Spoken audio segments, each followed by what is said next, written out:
Okay. Okay. అంటే complaint దారులు ఎవరైనా వస్తే ఇలా కాదు ఇలా చేయాలని ఒక లాయర్ కూడా మన రైట్. పాయింట్ ఒక్కసారి రేవతి గారు, మన కస్తూరి గారు కూడా జాయిన్ అయ్యారు, జనసేన పార్టీ వీర మహిళ, వారితో మాట్లాడదాం. కస్తూరి గారు నమస్కారం అండి. నమస్తే అండి. నమస్తే. రైట్. ముందుగా ఏంటి ఈ అరుణ గారి ఇష్యూ ఏంటి? చాలా హడావిడి చేస్తా ఉన్నారు ఇప్పుడు మళ్ళీ. సో పేరోల్ పైన ఉన్నటువంటి వ్యక్తితో అంత సన్నిహితంగా ఉండడం కావచ్చు, లేదంటే పూర్తిగా ఒక పొలిటీషియన్ అంటే ఒక మంత్రి కొడుక్కి 11 లక్షలు ఇచ్చారు, సో అవన్నీ కూడా నన్ను మోసం చేస్తారు, ఏదో హడావిడి చేస్తూ ఉంది.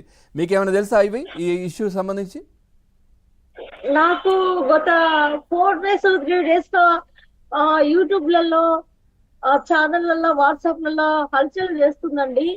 ఆమె అయితే నాకు పూర్తిగా అరుణ అనే ఆమె గత తెలీదు నాకు పూర్తిగా.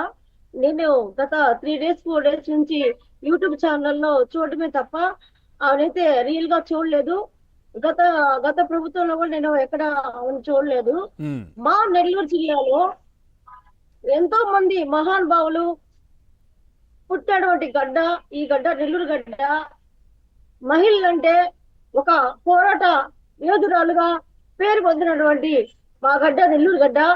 మీకు అందరికీ తెలిసిందే, ఒక సారా ఉద్యమంలో కావచ్చు, నెల్లూరు జిల్లా వ్యక్తి రమణమ్మ అనే వ్యక్తి పోరాటం చేసి గత ఎన్టీ రామారావు గారి ప్రభుత్వంలో ఏ విధంగా సారా ఉద్యమాన్ని తీసుకొని వచ్చినటువంటి మా నెల్లూరు జిల్లా మహిళలు ఎంతో గౌరవప్రదంగా ఉంటారు, ఎంతో మానవత విలువతో కూడుకున్న వ్యక్తులు అయి ఉంటాము. ఇప్పుడు చూస్తున్నటువంటి వైసీపీ పార్టీలో ఏ విధంగా ఒక లేడీ డాన్ లాగా వ్యవహరిస్తున్న అరుణ అనే వ్యక్తి చూస్తుంటే మాకు ఆడజాతికే కళ్ళకం తెచ్చే వ్యక్తిగా, ఒక నెల్లూరు జిల్లా మహిళగా అని చెప్పుకోవాలంటే మాకు చాలా సిగ్గుగా అనిపిస్తుంది. ఆమె గత వైసీపీ ప్రభుత్వంలో పోలీస్ అధికారుల్ని, పోలీసు సెంట్రల్ జైలు అధికారుల్ని ఏ విధంగా వాడుకుందో అంటే దానికి కారణము పై అధికారులు కావచ్చు, అలాగే గత ప్రభుత్వంలో వైసీపీ పార్టీలో ఉన్నటువంటి నాయకులు కావచ్చు. ఆమెకి అండదండ లేదే ఒక మహిళగా ఈ విధంగా ఆమె ఈ విధంగా ఎలా చేస్తుందని మేము ఈ రోజు జనసేన పార్టీ తరఫున అడుగుతున్నాము. అదే విధంగా ఆ ఒక ఖైదీకి ఆమె చెప్పడం మేము యూట్యూబ్ లో చూసాము. మేము ఒక ఖైదీగా నేను దిశ యాప్ ఒక ఖైదీగా నేను సెంట్రల్ జైలుకి వెళ్ళాను. ఆ దిశ యాప్ లో నేను ఒక సభ్యురాలుగా ఉన్నాను. ఆమె వైసీపీ పార్టీలో విజయసాయి రెడ్డితో ఫోటోలు దిగున్నది. అలాగే వ్యవసాయ శాఖ మంత్రి మా నెల్లూరు జిల్లా వాసి కాకాని గోవర్ధన్ రెడ్డి గారితో ఫోటోలు దిగున్నది. అలాగే వైసీపీ ప్రభుత్వంలో ఏ విధంగా ప్రవర్తించిందో మనకందరూ తెలిసినటువంటి రోజా గారితో ఫోటోలు దిగున్నది. అలాగే జగన్మోహన్ రెడ్డి కూడా ఆ బుకే ఇవ్వడము, ఒక ముఖ్యమంత్రి స్థాయిలో ఒక సామాన్య మహిళగా ఉండి ఒక ముఖ్యమంత్రి స్థాయిలోకి వెళ్ళి ఆమె పూల బుకే ఇవ్వడం కూడా మేము చూస్తున్నాము. అలాంటి వ్యక్తికి రాజకీయ నాయకులు అండదండ లేదే ఈ విధంగా ఎలా అవుతుందండి? ఇలా అధికారులు ఎలా దాసోహం అవుతారండి? మేము ఈ రోజు అడుగుతున్నాము. అదే విధంగా ఆమె దిశ యాప్ లో ఒక మెంబర్ గా ఉండమని మేము చూస్తున్నాము, చెప్పడం కూడా మేము చూస్తున్నాము. ఈ ఛానల్ ద్వారా యూట్యూబ్ ఛానల్ లో చూస్తున్నాము, ఆమె ఇంటర్వ్యూ చేస్తున్నారు. అదే విధంగా నేను సెంట్రల్ జైల్లో చాలా మంది ఖైదీలు ఉంటారు.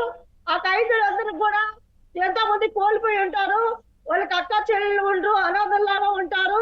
అదే విధంగా నేను ఆ సెంట్రల్ జైలుకి వెళ్ళడం జరిగింది. అక్కడ అందరికి కూడా రాఖీలు కట్టాడు. అందరికి రాఖీలు కట్టే అక్కడ ఉన్నటువంటి ప్రవీణ్ అనే వ్యక్తి వేరే ఒక అధికారి, సెంట్రల్ జైల్లో ఉన్న ఒక అధికారి చెప్పడం జరిగింది. ఆ పలానా వ్యక్తి అతని పేరు దిలీప్ అని చెప్పడం జరిగింది. ఇంతమందికి రాఖీలు కట్టాడు కదా, అడిగితే ఆ రోజు నేను మళ్ళీ కొలవడం జరిగింది. అతను నేను రాఖీ కట్టడానికి వెళ్తే అతను వాయిస్ విని నేను మా హస్బెండ్ వాయిస్ లాగా ఉంది అని నేను కట్టలేదని చెప్పడం ఎంత సిగ్గు చేయండి. ఆమె చెప్పే మాటలకి ఆమె చెప్పే ఇదికి ఏమైనా పొంతన ఉందా?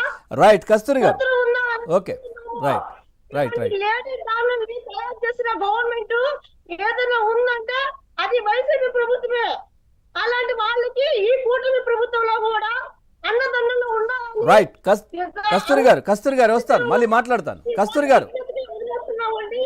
రైట్ ఈ కూటమి ప్రభుత్వం ఆమెకి ఎవరైతే అన్నదండలు ఎవరు ఇవ్వడం లేదు, ఆమె తోక కత్తిరించే ప్రయత్నంలో ఉన్నారు. అందుకే రాష్ట్ర స్థాయిలో కూడా ఈ నివేదికలన్నింటినీ కూడా పంపించు నారా ఓకే ఓకే కస్తూరి గారు రైట్, ఒక్కసారి మాట్లాడిస్తాను. రేవతి గారు, అంటే బయట కొన్ని వార్తలు వస్తున్నాయి, తను బోరున ఏడుస్తుందట, నన్ను శ్రీకాంత్ను కలపండి సీఎం గారు అని.